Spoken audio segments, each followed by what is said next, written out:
Hello, is this working? It is working. Great. Well, a very warm welcome to you.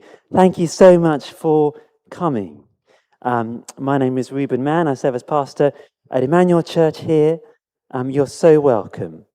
I think some of you have come from a long way away. So if you've come a long way, well done. Some of you, perhaps I've heard of someone who came even from abroad. So that's particularly impressive. Welcome to the young people. Great to have some students, teenagers with us tonight. Thank you too for coming. I'm delighted to co-host this evening with Rachel Morris from the Mustard Seed Bookshop. So it's a collaboration of Emmanuel and the Mustard Seed. Mustard Seed is a lovely cafe and bookshop almost on the river. You can look out onto the river in the Waitrose car park. So if you haven't visited there before, do visit the Mustard Seed Christian Cafe and Bookshop. And they will be hosting a bookstore after this evening where you can buy books and have them signed by Professor John Lennox. So, and a special welcome to Professor John Lennox and Professor David Cranston. We're very honoured that they've come to join us tonight. John is Emeritus Professor of Mathematics at Oxford University and has written many books. David is Emeritus Professor of Surgery, also at Oxford. And welcome to their friends who've come with them from Oxford as well. I first heard Professor Lennox speaking when I was a student an embarrassingly long time ago, and I was blown away. And I'm looking forward to hearing more about faith and science, but I'm especially looking forward to getting to know John a little bit more through this evening. And also I hope to getting to know the God who made the universe which mathematics describes. Some practicalities. Toilets are behind me out the door on your left, and keep going, you'll get to the toilets. If anyone needs a disabled loo, please speak with one of the stewards. And if there's a fire, which we're not planning one, but if there is, you'll hear a loud alarm. Please exit by the nearest exit, either behind there or the way you came in, and we'll go to the green, which is up the hill behind this building. Otherwise, just to say, please look out for the QR code in front of you, or maybe on your seat. This will enable you to ask a question of Professor Lennox. So if that's easy for you to do, then you're welcome to do that. That makes it very easy for us. If you can do that, scan that with your phone, it will take you to a little app. You can ask your question, and you can vote on other people's questions if you want them to be answered. And that question time will follow a little later this evening. If you're like me and you struggle with QR codes, paper and pencil is available.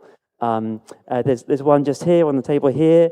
A little booklet you could write in. There's also one in the foyer as you came in. Okay, I think that's all from me. So I'm going to hand over to Professor Lennox and Professor Cranston. Thank you very much. This seems to be working well. So it's a great joy to be here. And we also had a very good time at lunchtime up at St. John's College in Marlborough, where my son taught about 20 years ago. So you'll see the books around, which include John Lennox's story, his autobiography, although he doesn't like the word autobiography. But I think we'll start at the very beginning. So John, you were born in Ireland, Northern Ireland, and I remember you saying once that somebody asked you if you were a Christian or religious, and then they said, of course you're religious, you're born in Northern Ireland, and everybody fights there over their religion. So can you just tell us a little bit about your early upbringing? Well, thank you. But before I do that, let me just say what a pleasure it is to be with you here. I've passed through this town once or twice and seen its beauty, but this is the first time I've stopped. And it was a very pleasant surprise when I was introduced at the School Christian Union by a young man called Henry Mann. And when he said his surname, I thought, he looks a bit like someone I knew over 60 years ago at Cambridge. And true enough, it was my friend David Mann, who is the father of your pastor here in this church. So that is a very pleasant thing. So thank you all for coming. I was quite touched to discover that someone has come over as a birthday present from his wife from Germany, just for tonight. Herzlich willkommen. And he tells me I can talk in German if I like, but I think that perhaps most of you might be slightly upset if I did that all evening. So let's come to the question. What David said, that was said to me by the first-year undergraduate at Cambridge at dinner one night. And of course, I'd heard that kind of thing before, but it struck a chord in me. Was it true that my Christian faith was simply Irish genetics? The culture and environment of Northern Ireland with all its religion or pseudo-religion, a lot of it bogus and not genuine Christianity, of course. And that set me on a fascinating quest that has gone on for the whole of my life. And that was to spend time getting to know people who did not share my worldview. And that has been such an enriching experience. And I've talked a lot about it in my story, in the book that's here tonight, because I became convinced of the truth of Christianity very young because I saw it real in my parents. That was the first thing. And they loved me enough not to force me into it, but allowed me to think, which was the second thing and was very important. But nevertheless, I grew up in that culture with my parents. And so I wanted to know whether it's possible for someone who's brought up in a completely different culture, religious or not, agnostic, atheist, some other religion, and it's possible for them to become convinced that Christianity is true. And the first person I saw cross that line, so to speak, that made a great difference. He was a friend of mine studying mathematics, and it took him 2 years. And I've seen it many times since. But it's one of those things that's hugely important. People say, you believe what you believe simply because you've heard it from other people, and it's your culture. And of course, it may partially be, but that doesn't actually say anything about its truth or falsity. I grew up in a culture that taught me mathematics, but mathematics is not a culturally determined phenomenon. It's actually true. But there we are, David. That gets us off. And you went from Ireland to Cambridge. There are two stories I remember you talking about in Cambridge. One is that you went to some lectures that C.S. Lewis gave, and the second is that you were told by some very eminent people in college to drop this idea of Christian, or you wouldn't get anywhere in your future career. Yes, that's right. I knew when I got to Cambridge in 1962, not 1862, by the way, 1962, that C.S. Lewis was still there. I didn't know that he was seriously ill and that he'd done a bit of lecturing and then dropped out for a term. But in the Christmas term of 1962, he was slated to do a course of 8 lectures on the English poet John Donne. And I sneaked out of the maths lectures from time to time to go and listen to at least 3 of these. And I'm very glad I did, because C.S. Lewis, a fellow Northern Irishman, helped me enormously in my thinking, because although he was in the humanities and English literature, he understood what science is all about, and he understood the logic of argument brilliantly. And because I've no idea what it's like to be a non-believer and an adult, it was his thinking that enabled me, so to speak, to walk in the shoes of atheist people and to try to understand what made them tick and why they believed what they did. So Lewis was important, and There was a film made about my life, which most of you won't know about, but it is available. It's called Against the Tide, and it can be downloaded for less than a cup of coffee, I think, these days. And that tells the story because I reenact that particular event and what it was like to listen to Lewis. So I'll not do a spoiler on that for you. The second thing was very important, and I can tell that story if you wish. Please, yeah. Our college in Cambridge, and it's the same in Oxford, had from time to time nice dinners, and we impoverished undergraduates were invited very occasionally to enjoy the silver and all the rest of it and have a nice meal with some of the fellows at the college. And I found myself sitting beside a Nobel Prize winner. I'd never met one before. And I thought this would be very interesting. I learned very early on to play Socrates. It's easier to ask questions than answer them. And I found that the best way into conversation with anyone was to ask them questions. So I started asking this man various questions until I reached the point where I said, I'd be very interested to know whether, when you were doing the work that won you the Nobel Prize, you ever thought that behind the universe there was an intelligence, there was a mind? And I could tell the change in atmosphere was instantaneous. And he said, no. I didn't quite believe that. And that was it. That was the finish of the conversation. He turned round to his neighbor and I thought, well, that's the end of it. But it wasn't the end of it. After the meal was over, he came over to me. He said, Lennox, come to my room, in a tone of command rather than invitation. So I went. And there were several other professors there, which was rather curious. And they set me in a chair. They stood round me. Now he said, do you want a career in science? I said, yes, sir. So he said, well, in front of witnesses tonight, you'd better give up this naive faith in God, because if you don't, you will get nowhere. You will suffer by comparison with your peers. So do it now in front of these people. Talk about pressure. Mind, if he had been a Christian and I'd been an atheist, he'd have lost his job over it. But such is the non-level playing field in academia. And from somewhere, I think I know where, I got the courage to say to him, tell me, what have you got to offer me that's better than what I have in Jesus Christ? And he said, the evolutionary philosophy of Henri Bergson. Well, because I read Lewis, I knew about Bergson. It was a very bad choice, because Bergson actually talked about being converted to Christianity after the war.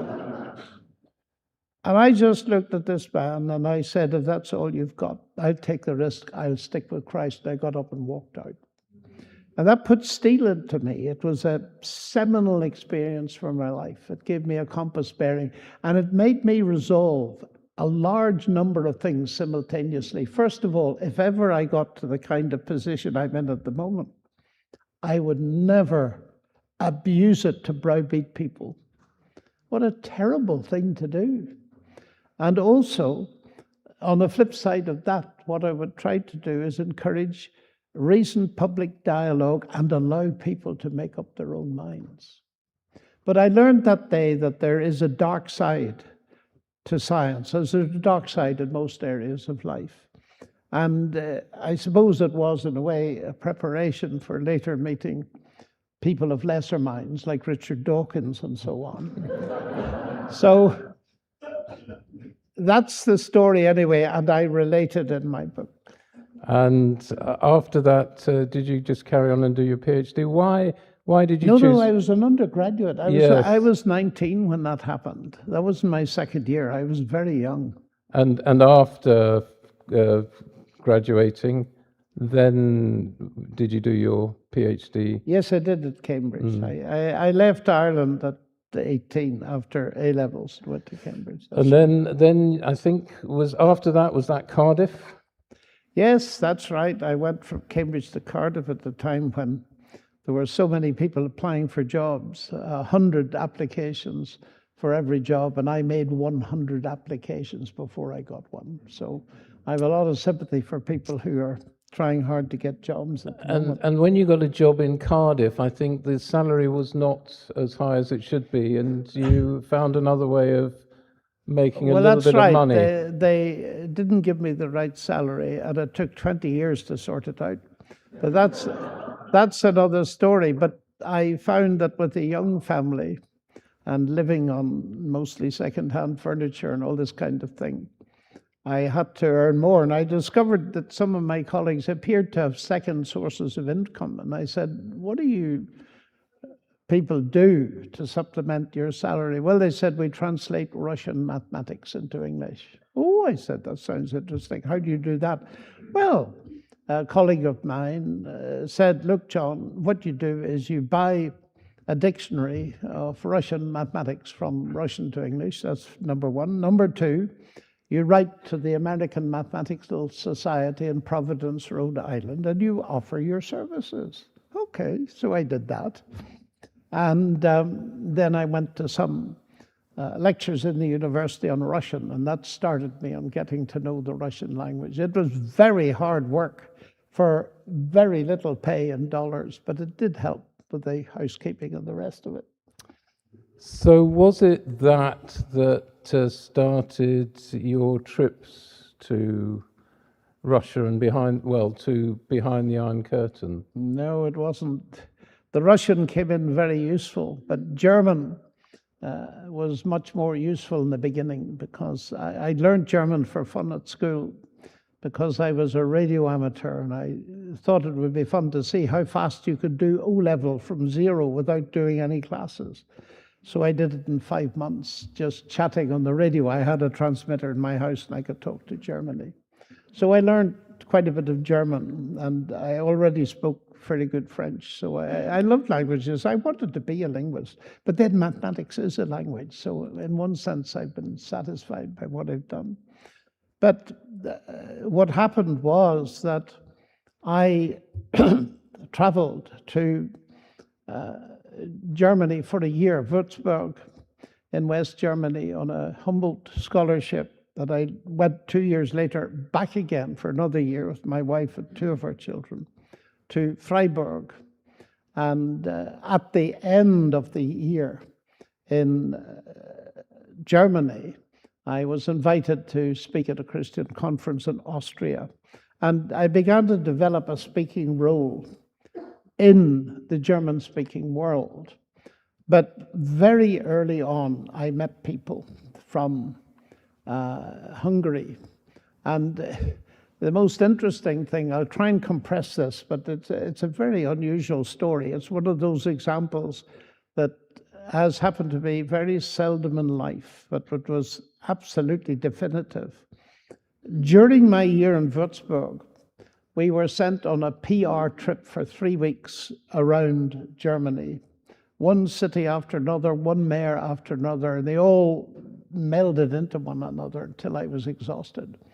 And we arrived in Berlin one night, and I was so tired, hours in the bus, and there was an avant-garde play on. We all had tickets, and I didn't want to go. I wanted to go to bed.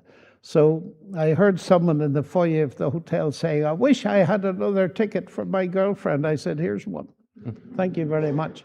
So I went to my room and I thought, what'll I do in Berlin? And then suddenly a thought came to me that nearly a year before that, I'd been at a talk from a Scottish friend who'd given a good talk on science and the Christian faith. And he'd asked me what I was doing the following year, and I'd mentioned this German trip. And he said, oh, if you're ever in Berlin, you should go and see our friends. I said, I will never be in Berlin. Würzburg is miles from Berlin. Oh, well, if you're ever in Berlin. And he insisted on writing this address down. He pushed it into my pocket, and I'd forgotten it. But there in Berlin, I thought, have I got the same jacket on? So here it was. So I pulled this out. And there was the name of the friend. And I phoned up, and a very delightful Scottish voice answered, who are you? So I told her who I was, and within half an hour I was sitting in her home in Wannsee, and he eventually became a professor of physics. He was an expert in sound and all the rest. And in his home, they were having a gathering, a Bible study, a discussion. And there I met my first Hungarian believer who spoke a little English. And we were chatting away about some controversial theological topic. And I kept my head down, of course, until the Hungarian said, "I want to know your opinion." And I thought, oh no. So I very quietly said what I thought the case was. And he said, "I am amazed." And I thought he was about to descend on me with a vast weight of evidence in the opposite direction. "I am amazed how much we agree." And then he paused and he said, "You will come to Hungary." Oh, really?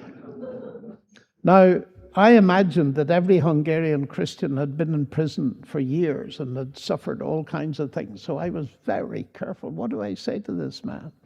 So I thought, well, let's just keep our head down and see what happens. But he went on, "When will you come to Hungary?" And he took out a notebook.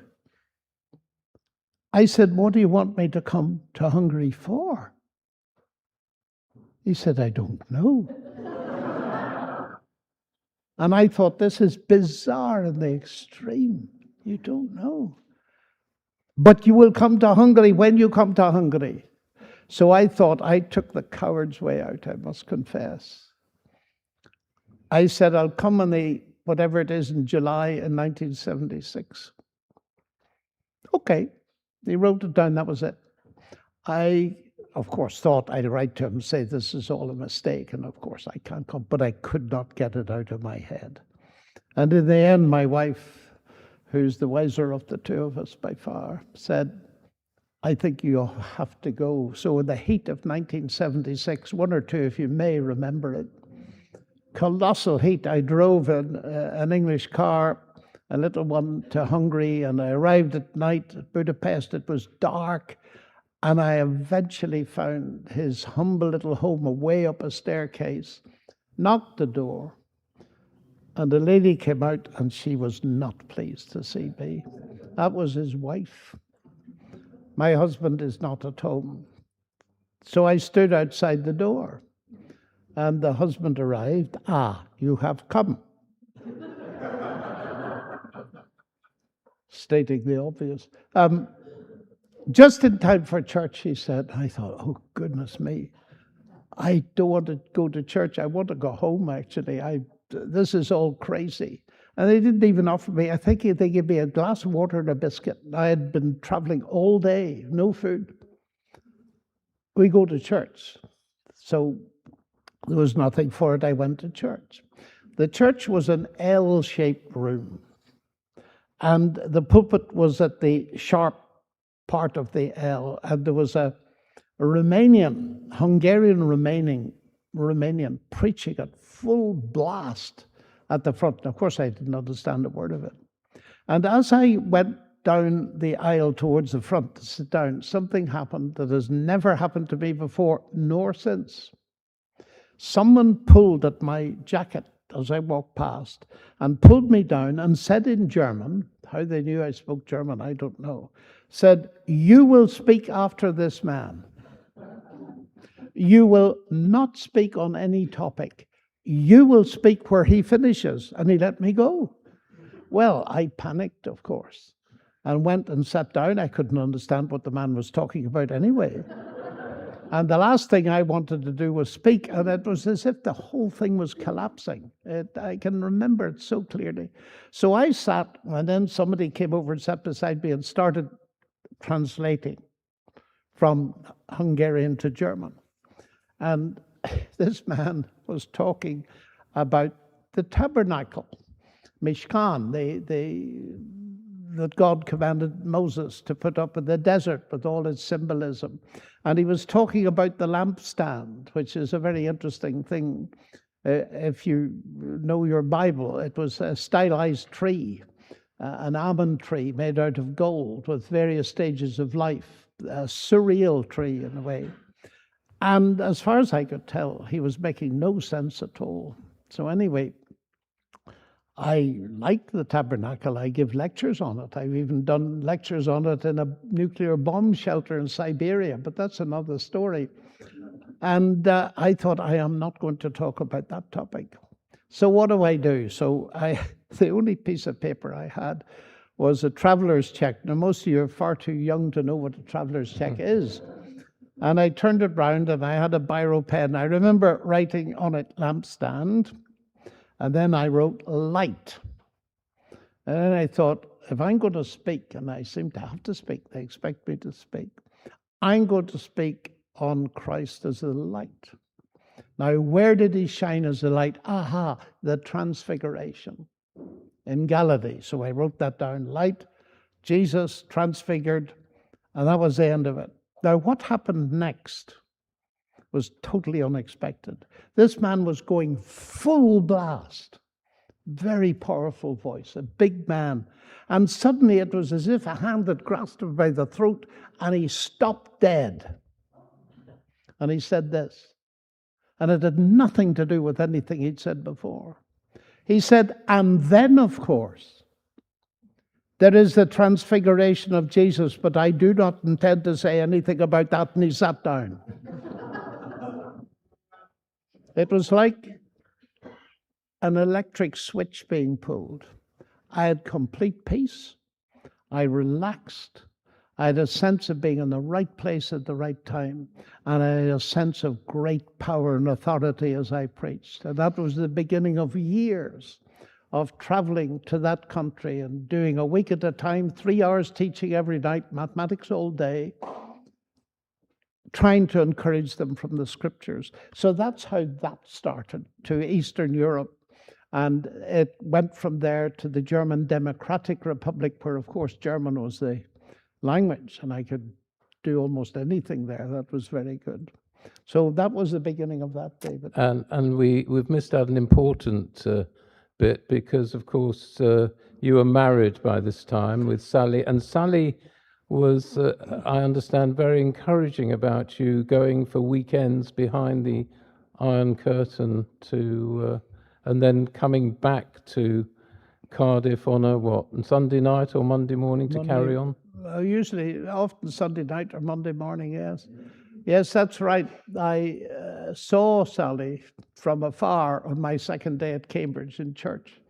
My mentor, in his comical way, told me before I went to Cambridge, he said, John, my boy, he always called me my boy, even when I was 70. John, my boy, there is a man in Cambridge with 4 daughters. So I walked into this church and there they were, 1, 2, 3, 4. Number 1 looked terrific, and that was enough. So I've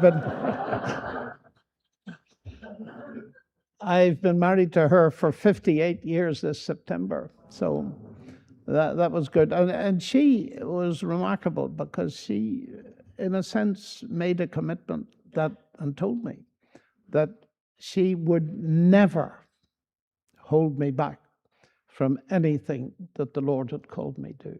And she's kept that. And that was hard because often I was traveling with 3 kids eventually, and various things happened to them, and it was very difficult. But she has kept that faithfully for all those years. And I just could not have done the things the Lord has enabled me to do without her support. And some of this time you were just for the weekend going across? Well, yes. Did you go across Checkpoint Charlie? Or I did many times, yes. And it was very intensive. Quite often, I'd leave, drive up to Heathrow and fly to Frankfurt, and I'd cross the border on a Friday night. And I'd do 12 hours Bible teaching over the weekend, and then I'd fly home and be at my desk. Did you have an interesting weekend? Oh, yeah, I was out and about. You see, I traveled more than all my department put together, but I didn't talk about it. Did you get to know some of the border guards at Checkpoint Charlie? Oh, yes. Yes, I was a strange phenomenon. You see, here's an Irishman with all the background of troubles and tension and terrorism, traveling alone, who's fluent in German. I was a fairly suspicious person, and they tended to eavesdrop on me in a pretty obvious way, a hilarious way. One time, I stayed in a hotel in Karl-Marx-Stadt, now called Chemnitz, which is its old name. And they put me in the same room every time. And the moment you opened the door, there was a large flash of electricity in the door lock, and the telephone began to hum.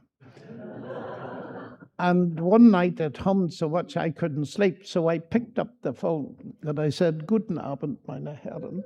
Good evening, gentlemen. I said, "Now look, I know you're listening to me, and I don't think I talk in my sleep. And anyway, if I do, it's not very interesting. And I'd really like some sleep tonight, and I expect you would too. So why don't we just call it a day, and you turn this thing off, and let's have some sleep. Gute Nacht." And they did. Little incidents like that didn't bother me, but they bothered sometimes people who came with me. They couldn't stand that surveillance dimension. But there was one more serious incident when you ate something that had sort of some red stuff on the meat that you didn't quite realize? That wasn't there. That was in my only visit in those days to Romania. The Securitate tried to poison us and nearly succeeded. And we had met some Christians. Remarkably, we were very foolish in a way. Two of us traveled from Vienna, and we had an arrangement to meet some believers, and we had a very crude map because there were no official maps, and we hadn't a clue of the geometry and the streets and so on. And we were scared to ask anybody, but in the end, there was nothing for it. So we asked somebody in the street, "Where's this address?" And the man didn't say anything. He said, "There." It was across the road. In a large city, we'd stopped exactly where the place was. We had wonderful fellowship with the Christians, went back to the hotel, ordered a meal.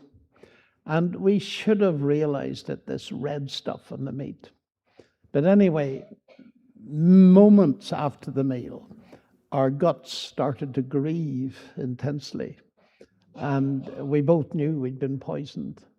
And my colleague who was with me said, "Well, what shall we do?" Well, I said, "We've got physical strength now. It won't last many hours. So I suggest we get into the car and drive like crazy back to Austria," which is what we did. We were so gray when we got to the border of Romania and Hungary that the Romanians thought we were on drugs, and they nearly kept us in. But fortunately, they let us out. We drove across Hungary breaking every speed limit known, and got to Vienna, where we were both very ill for 3 weeks. So that was a pretty scary time. I've been back since to launch my books in Romanian. That's and I think you have a piece of the wall. Oh, I helped knock it down. Yes, that's 1989, the Berlin Wall. Yes, that's right. So much of your life has been with debates with various people like Richard Dawkins and Peter Stringer and so on. Did that start when you were in Cardiff? No. So what happened after Cardiff? Or was this when you were moving to Oxford? No, I was in Oxford. The first debate with Dawkins was 2007. I moved to Oxford round about 1997. And I had done quite a lot of public speaking, Bible teaching, and of course, as a mathematician and scientist, I was interested, well, from boyhood, in the intellectual defense of Christianity. It holds water. There are reasons to believe, and I could see the difference it made to people when they were given reasons why they could believe, because Christianity is an evidence-based faith. Faith, the only kind of faith, trust, belief that's worthwhile is based on evidence, and you know that from your own lives. You don't trust people without evidence, or at least I hope you don't. So I was doing a lot of that in universities, Christian unions, and a lot of international conference speaking, particularly in the German-speaking world, but not only, and beginning to travel to the United States. But the first big debate was with Richard Dawkins in 2007, and that immediately gave me a worldwide platform overnight. And how long did it take to prepare for these debates? Well, the Dawkins debate, I seem to remember it was almost full time for about 6 months. And thousands of people were praying because, you see, I knew I was invited. I didn't seek it. Somebody else thought it might be a good idea, but I knew that this was a public trial, so to speak, of Christianity. And therefore, I had to take seriously all that he said and read it and reread it and prepare. It was an enormous amount of work, which is one of the reasons none of us these days like doing that kind of confrontational debate, 10 minutes, 10 minutes, 5 minutes, 5 minutes, and all that kind of stuff. Nowadays, it's much better to have a moderated discussion. And that is much better because it doesn't tempt you to score cheap points by using ad hominem arguments and so on. But it was an enormous amount of work. And you're always very gracious to the people with whom you debate. And I think the person who suggested the title 2084 was this on a journey down to a debate? Well, if you look at the way Jesus and the apostles treated people, it seems to me very important that you witness with respect. And I tried to befriend even the most hostile people in public, if possible. Because once you start to get angry, you've lost the plot completely. And I found that a soft answer often turns away wrath and enables you to get a lot further. And I've seen that many times. I was in a debate on public television throughout the whole of Australia with millions watching. And I was told they would rip me to shreds of this show.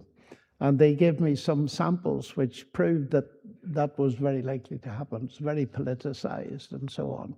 And very few people like me had ever been on it. But I went forward to go on it. And one of the people that was on it wouldn't even shake hands with me at the beginning. A sociologist, very bitter, atheistic attitude and so on. Well, fine. But on the debate, she said something with which I could agree.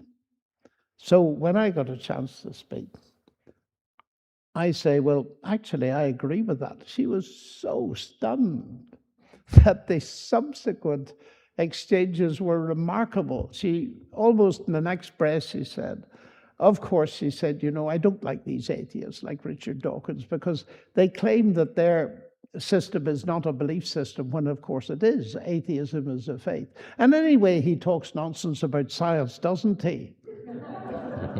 Wow. Well, that was a little opportunity to say something in that direction. And I was phoned later by someone who is very prominent in Australia, and he said, I have never seen anything like that on Australian television in my life. And afterwards, shake my hand, talk to me, all this kind of stuff. You can actually win friends in very hostile situations. But you said something else. Who suggested 2084 as the title? My book on artificial intelligence, which I should explain. There are two books with the same title. One was written in 2020. And then in 2024, the publisher said a lot has happened, and it had, in AI in the past 4 years. Can you update it? So a week later, I sent them the updated book because they'd been writing it for the 4 years in between. And it's called 2084, How AI Shapes Our Lives. And the title came from Peter Atkins, who's a very well-known atheist, author of a famous book on physical chemistry and many other books at Oxford. And we were traveling to appear on opposite sides of a debate on God in Southampton University. And he said, I don't want to talk about the debate. And I said, neither do I. What are you writing? I said, I'm writing on AI. I've got a title for you. He said, oh, I said, that's great. What is it? 2084, he said. Well, I said, that sounds good. If I use it, I'll acknowledge you, which I did. So, yes. Just coming back to Russia and the Soviet Union, you've had a lot of books that have been in well, certainly in the past in schools, whether they still are or not. Can you tell us how that happened?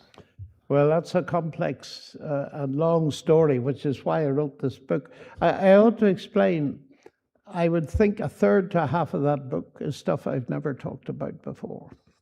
So it's almost completely new. And the very new bit is not behind the Iron Curtain, it's in the former Soviet Union, where I went to Russia a number of times and to Ukraine many times.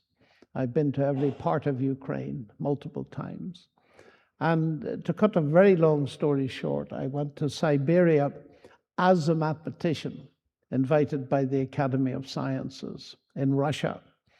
And in Siberia, I got the opportunity to give the first lectures on Christianity and science that had been held for 75 years, the very first. The rector of the university gave me permission because he thought I was pretty harmless since I was a mathematician. And it was an unforgettable thing. They gave us a room in the library, about 40 seats.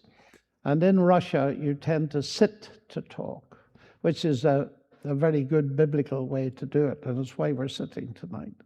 It's much better to sit and speak, and I do it all the time, preaching or lecturing. And we were about to start, the seats were full, and I had an interpreter. I usually spoke a bit of Russian at the start. They like you to do that. And then we would have an interpreter. And somebody waved from the door and said, "Stop, stop, stop, don't start." I thought, called me forward, so I went out. And there was a long line of people, 500 of them waiting to get in to a room that seated 40.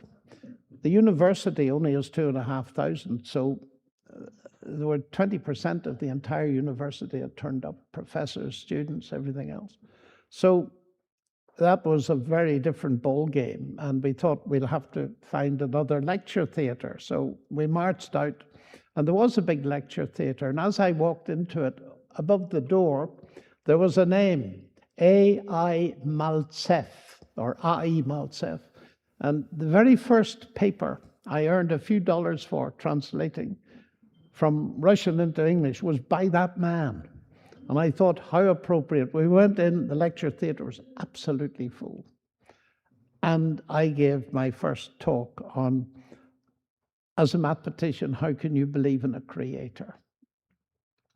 And they have a lovely little habit that when you're lecturing, there's a table sitting, and people come up from the audience and bow, and they put their question on the table. So the longer you go on, the bigger the pile.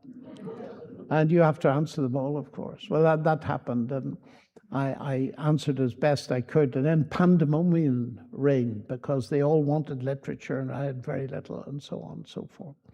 And one or two dramatic things happened. First of all, a woman who was responsible for the Marxism in the university was furious, absolutely furious that this had happened, and told me to stop giving out the literature. And a young man that I'd got to know, who'd become a Christian without any Bible, he'd cut out verses quoted from Jesus that were in dictionaries of atheism in his school, and got converted through that without ever having seen a Bible. And he's now a bishop in the Lutheran Church in Siberia, but that's another story. And he was married. He was a technician, very low position in the university, but his wife was the daughter of the head of mathematics. And he it is who had organized my lecture and got permission for it. And I remember him standing up to her, and he said, "Madam, you have had it your way for over 70 years. You are not going to stop these people hearing the word of God tonight." It was a very courageous thing to do. And she stamped out. And then another young man came over who spoke beautiful English. He was a physicist. And he said to me, "Well," he said, "that was very interesting. You know, we invited the leading atheist apologist in Siberia to come tonight and tear you to pieces." Oh, I said, "That was kind of you." "Where is he?" "Well," he said, "that's just it. He disappeared. He wouldn't even stay for the questions. And if that's all atheists can do, that's the end of it." But he said, "I tell you, I will have 100 English-speaking physicists tomorrow night, and we'd love to grill you." That was a marvelous evening. And one after another. But I think the most moving thing was a man came over to me. He'd been standing at the back, a very gentle-looking person. He came over to me and he put his arm around my shoulder. And he said, "Parlez-vous français?" And I said, "Oui." And he started to talk. He said, "I'm the professor of linguistics here." And he said, "I want you to come and have a cup of tea because you look as if you need one in my department. But," he said, "before we go, I want you to know there are very many more people in this audience who are sympathetic with what you have to say than you might imagine." And I discovered a whole world of interest. The result of that was that I got into many homes. And I was forced to learn Russian at a phenomenal speed every night, talking to people about my faith. That's all they were interested in. How can you as a scientist believe in God? So that opened up many doors. But what David's referring to is that sitting, listening to those 2 lectures, I gave another one on the Bible, actually. And the next night, there was a reporter from the Academy of Sciences newspaper, Poisk, which means research. And she came up to me. And now this could be a very long story, but to cut it short, she wanted me to visit her boss in Moscow, who ended up being one of the oligarchs, so I won't name him. And a result of that was that I was able to publish articles, first 1 or 2, but then it became a stream, in the Academy of Sciences newspaper, and then in the teacher's newspaper. And that was a fantastic opportunity. I enlisted my colleague and mentor, Professor David Gooding, who's no longer with us. And we wrote a series of articles for the teachers in the schools. And that was such an opportunity because there was a moral vacuum that came about with the collapse of communism. And the teachers had no material to teach ethics because the book that they had used had essentially disappeared. And could we do something and help? We were asked to help. So on the back of what we'd done in the Academy of Sciences newspaper. So we started this, and each article was 2,500 words long. It had a passage of scripture, and it was called The Bible and Ethical Education in Schools. You can buy it in English now. It came into English years and years after it was in Russian. And that was sent out to teachers in their newspaper, and millions of teachers read it. And I'll tell you one little incident, that I was lecturing in the far east of Russia, near Lake Baikal, and I was lecturing in this bomb shelter that I'd mentioned before. And a lady came up to me, and she was waving a newspaper, you see, the teacher's newspaper. And she said, "That's you, isn't it? My photo was in it." "Yes," I said, "that's me." She said, "My name's Sophie, and I want you to keep writing those articles." I said, "Why, Sophie, should I do that?" "Well," she said, "let me tell you what I do. When I get the teacher's newspaper, I sit down and I copy the article out. It was either 50 or 100 times by hand. There was no access to Xerox or anything like that. So by hand, 2,500 words. And I said, "What do you do with those?" "Well," she said, "I go down to the dock on the Ob River, one of the massive rivers in Russia, and I send those down to teachers all the way down the Ob River." She says, "Don't stop writing. It's the only literature we have, and without it, our teachers have nothing." Well, that went to our hearts. So we developed a cottage industry, and it went on until the government, the Ministry of Education in Russia and in Ukraine, invited us to replace their Marxist books with books that taught worldview. And they allowed us to do it in such a way that we could present how to think about worldview. So we talked, of course, about the Marxist worldview and one of the Indian religions and Christianity. Several worldviews presented there for them to think about. And what was so interesting was the teachers didn't know how to use them. Why? because they said our culture was learned by rote. You learned what the teacher says, you reproduced that and nothing else. There was no thinking. They'd never had a book in their schools that taught them to think, ever. So what happened in the end is these books were published. They went into every school in Russia and every school in Ukraine, millions of them. And typically, David Gooding and I would fly out for a long weekend. We'd have 100 senior teachers who were responsible each for 100 more teachers. And we would spend the weekend teaching them how to teach these books and how to use them.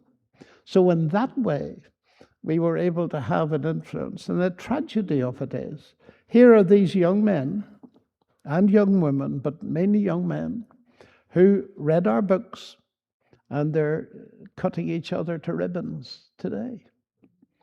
So do pray for that. Those books are still there. We got books into every library in Russia and Ukraine. So it was, I look back on it and it seems like a dream. Did that really happen? It did really happen.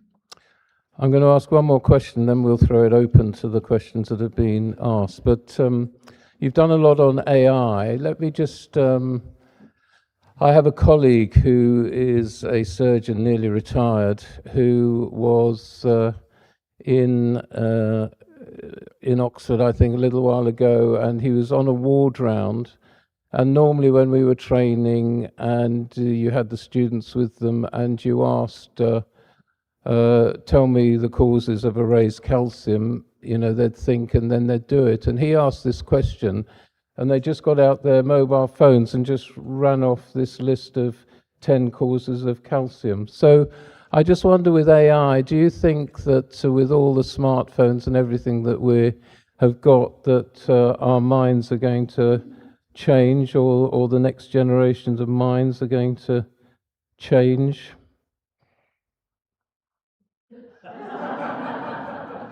How many hours have you got?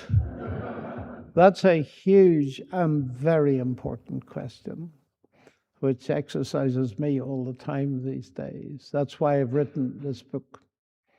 AI is a technological revolution like no other industrial revolution. It has brought immense benefits, and we all can see them. We all use AI, whether we are aware of it or not. But I often say, David, AI is like a sharp knife. You could use it for surgery or you can use it for murder. And that's the problem. Simple example, the facial recognition systems and pattern recognition systems that can diagnose a certain kind of lung cancer, for example, and give you a diagnosis instantaneously, which is on average better than your local hospital will do, can also be used for imprisoning a population, as is being done around the world. And we're living in an increasingly surveillance age, and it's very dangerous because AI has now been developed in the last 2 months to the extent where Claude Mythos, which is a very new AI system, has got an incredible capacity to analyze existing AI systems, detect their vulnerabilities, some of which have lain dormant for 27 years, exploit them to neutralize that particular system, take it over. And the great banks in the world and economists and leaders are very concerned about this. That's only the beginning of it. And on the other hand, we have the laziness problem coming in, where particularly in the United States, but not only, young people at school are saying, what is the point of going to classes? I can ask this thing anything, give me an answer immediately, it'll do all my maths, it'll do everything. And so educationalists are wondering what they can do. But I think the thing that concerns me most about the younger generation, and if you're a parent here, I do recommend you read the book, The Anxious Generation by Jonathan Haidt, H-A-I-D-T. This is an addiction as serious as heroin addiction. deliberately designed by the big companies. And there's been a landmark ruling in the last few weeks in Los Angeles where they were accused and they were judged guilty of deliberately designing their websites to be addictive to young people and profoundly affect their mental health. And that's a landmark ruling, and it's a very serious situation that we're in, because some young people are spending many hours per day. They cannot break the addiction to these things. That's why some of our schools, I hope some here, are increasingly banning smartphones under the age of 16. It's not only young people who are addicted. So we've got a serious problem here. I have tried in my book to particularly, but not only, help parents navigate this and grandparents, because many parents haven't a clue what's happening to their young people. We've never seen anything like it before, never. And we have to come to terms with it. And to get a Christian response is another matter. So yes, AI is important. So some questions, 10 people have wanted like this question. If your study of mathematics suggests an intelligent creator behind the universe, why conclude that it is specifically the Christian God? Well, the if I can remove. My studies of mathematics do suggest that there is an intelligent creator behind the universe. But the specific question about Christianity is very important, because those people who've asked the question recognize that it is a further step. It is one thing to see evidence of God in the universe. It is another thing to commit yourself to Christ as the Son of God. And so that question is perfectly legitimate. And you will not get an answer to that question in the natural sciences. You have to open up your mind to a wider set of evidences coming from human experience, psychology, history, philosophy, literature, and of course the Bible itself. And really, I have lived with Scripture all of my life because I saw it real in my parents. But then, of course, I spent and have spent a great deal of time seeing how and why it makes sense. Now, I need to come to the heart of that question, because it could go on and on and on and on. It is a question about comparative religion in one sense. Why am I a Christian and not some other religion?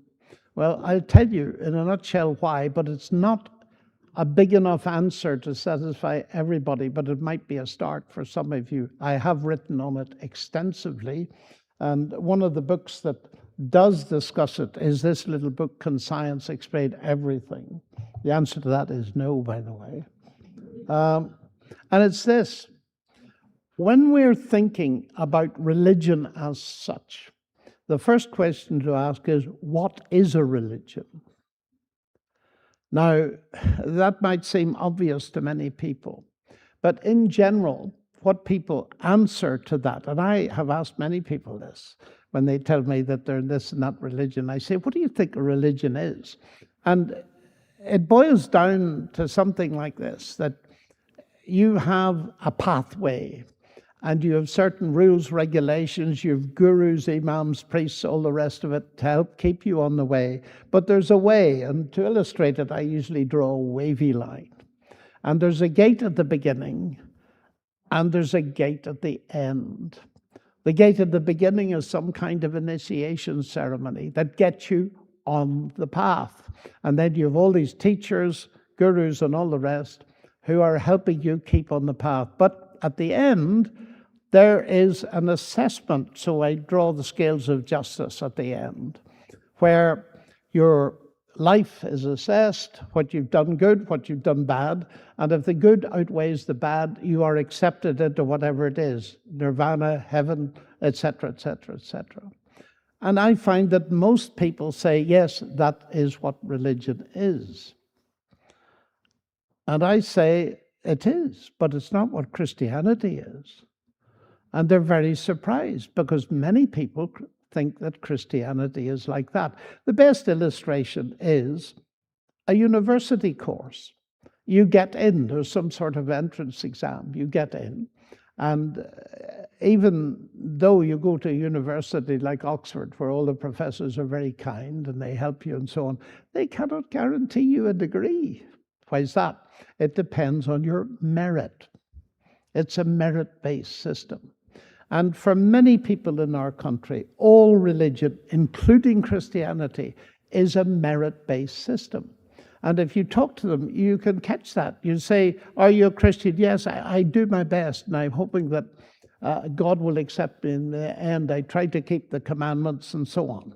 It's merit-based. I hope God will accept me. Well, this may come as a shock to some of you. That is not Christianity. And here is where the difference is, and it's why I'm a Christian and not something else. Because in Christianity, the decision of acceptance is made at the beginning and not at the end. You say, really? Yes. I became a Christian when I was very young by trusting Christ and accepting. This might be jargon to some of you, but I'll say it anyway. We've got to talk about what Christianity claims, and the claim is that Christ was God incarnate and that he took upon himself on the cross the burden of all the mess we've made of our lives and other people's lives. And he bore the judgment that is due to my life. And it's something that I resonate with. I know that I haven't even kept my own standards, let alone God's standards. But the amazing thing about Christianity is you settle that at the beginning of the journey. Why? How is that possible? Isn't it arrogant to claim, as I would sitting here in front of you, that God has accepted me? I do claim that. And I know where I'm going because he has accepted me, not on the basis of my merit, of course, that would be arrogance, but on the basis of what Christ has done. That's the difference. And you see, that brings freedom because the other system, well, I often say, think of it this way. Tell you a little story, you see. I met a lovely girl when I told you about her, you see.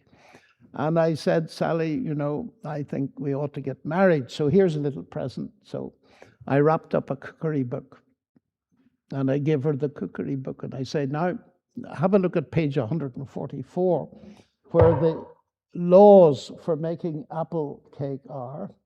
Now I said, it's going to be like this. We have a tradition in our family, you see, that marriage is just not as straightforward as in most families. So what you're going to have to do, my dear, is that if you keep these rules and make apple cake for me, let's say, well, let's be reasonable, let's say for the next 40 years, and keep these rules, then I will accept you. If you don't, you can go back to your mother. Why are you laughing? Because that's exactly how many people think about God. Exactly that. I try my best, keep the rules, in the hope that God will accept me. You would never insult another human being by taking that attitude to them, would you? So I didn't give Sally a cookery book as a basis for our marriage. I gave her one so that I could enjoy apple cake because I accepted her on day one, and that sets her free to learn to cook. How about that? Now, this is a very simple illustration, but it captures a vastly important point. And we can all ask ourselves the question as we look towards the future. What are we depending on? Are we depending on our ability to keep God's laws in the vague hope someday that he will accept us? Because if we are, that isn't Christianity, folks. Because it's bypassing God's offer of free salvation, which you've probably all heard, many of you from this pulpit, is not of works. It is not merited, So it's not like the school system. It's more like the marriage system. And you can see the difference, a vast difference. You imagine that if my wife had to think about keeping the rule perfectly when she made that first apple cake and got nervous about it, will it be all right, and so on. She gets so nervous, she turns the oven up to 600 degrees centigrade, and the whole thing comes out as a burnt offering. I mean, it's crazy, and yet so many people. And I find when I explain this to people, first of all, they understand the difference. Because what I'm doing is not criticizing their morality. And that's so important. People of different faiths or none can put me to shame in their morality. In the Bible, you'll find pagans having a higher morality than so-called believers. The difference comes not at the level of morality, because we're all made in the image of God and have an inbuilt sense of right and wrong. And that's why society doesn't completely collapse. The difference comes at the level of the basis for relationship with God. And now I answer your question. I am a Christian because Jesus Christ doesn't compete with anybody else. He offers me something nobody else does. It's as simple as that, folks.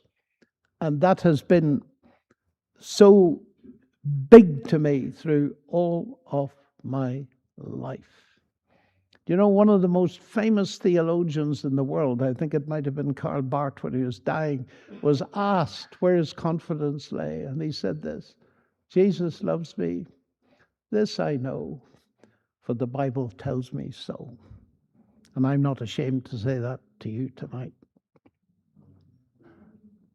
John, I know that you like taking lots of questions all in one go, so there are a lot of questions here, and we're not going to be able to go through all of them, but let me read out a few, and you can just decide what you wish to answer. I think this will be the last one. So, in one sentence or as short as possible, how would you say that God is real? We've done that one. I find Christianity and the hope that it brings very appealing, but my mind tells me that it's unlikely to be true. Any advice what to do? Another one, how central is historical Adam to your overall theology? This one says you may reply in German if you want, so I think we know where that comes from. How can you as a scientist believe in a creator God? I think we've talked about some of that. To what extent do you believe that faith is a sufficient reason for belief in God? And how do you describe your faith with God? How do you experience Him? How do you hear Him? And I'm sorry if I haven't asked your question, but I think we'll leave it at those. You can pick. But those are all very good questions, and they all deserve lengthy answers. And you see, we just can't do that. That's why I write my books, you know. I write books because I get so many questions, and a lot of those questions are actually covered in my books. So the first one, David, was what? I can't remember.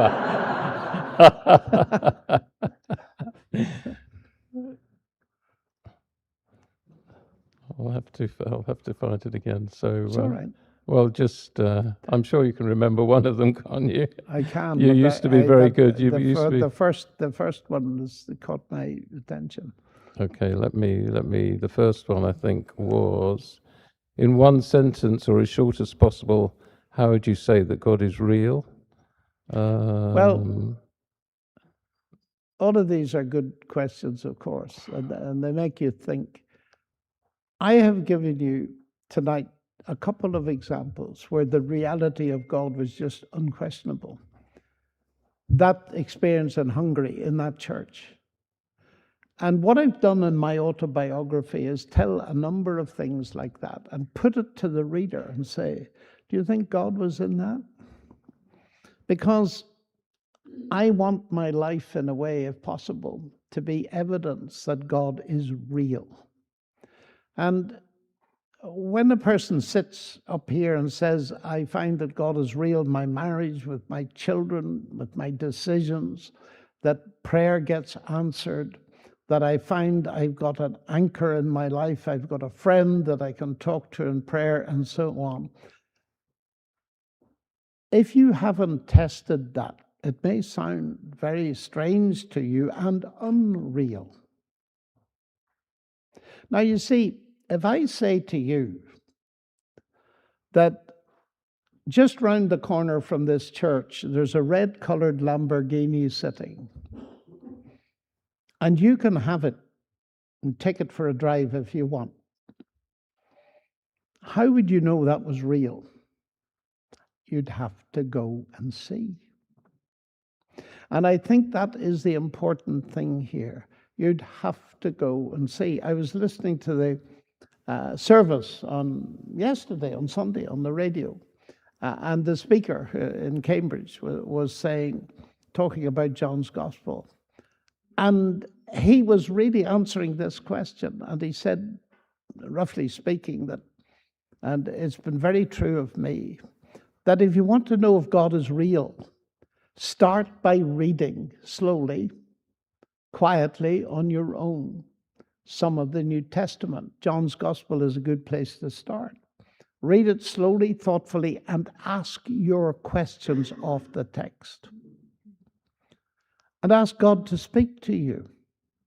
And that may sound very strange to you at first, but as you do that, millions of people have discovered that that's exactly what they believe they are experiencing, that God's word is living and he speaks. Now, you cannot experience that without doing it, just as you can't experience swimming without getting into the water. And so that is what I suggest you do. If you're uncertain, let God's word speak. C.S. Lewis once said, I believe in God much as I believe in the sun, not so much because I see it, but because in its light I see everything else.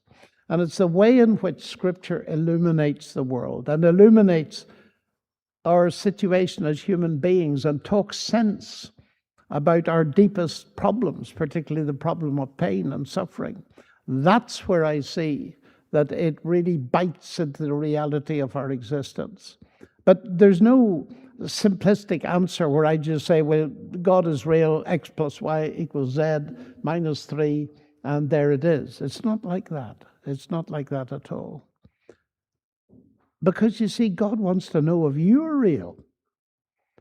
And if you take him seriously and really desire to hear his voice. Jesus once said, if you want to know of the teaching, whether it's of God or whether I'm speaking of myself, the key to do that is this: if any man or woman wills to do God's will, he or she shall know. Notice it's not if you will to know, you'll know. It's if you will to do, you'll know. We must be honest and prepared to follow through what we learn to be true. And God will lead us each at a different speed and give us the evidence that we need, and won't force us to jump in and sacrifice our intellect or anything else. Thank you. Well, I'm sorry if we didn't answer your question, but you just have to buy the books. If you want an answer to my question on the creation and all that, I've written a book about it. It's called 7 Days That Divide the World. Before I get to thank John in a minute, first of all, I would like to thank the people at Emmanuel who've done an enormous amount of work to pull this evening together. And I'd also like to thank Professor Cranston, without whose initiative the evening would never have happened at all. But above all, thank you so much to Professor Lennox. I think we have been amazed, amused, we've been thought-provoking. I'm not a scientist. I started reading this book a week or so ago. It's a real page-turner. This extraordinary adventure of his life. And I think one of the things I've taken away is that a journey with God is such a life-giving adventure. It's not the end of life. There's so many opportunities. And the way John's work and his faith have interwoven and how he's used each to the full is fantastic. So I do recommend the book. It was only published about 2 weeks ago, and the publishers have already sold out. It's being reprinted. We've still got some, we've sold some, but we'll take a list otherwise and get you a book later. The evening's shown how much interest there is in faith and science. And if you'd like to continue the discussion, I do encourage you to take one of these leaflets home. It's called Hope Explored. There'll be an opportunity to talk further about faith and science. The one other thing I did want to say, reading the book, I feel I have to take my hat off to Sally. As a wife and a mother, the amount of time John was travelling and away, I thought, don't know that I'd have been quite so gracious. So congratulations to her. But can we give a big round of applause to Professor?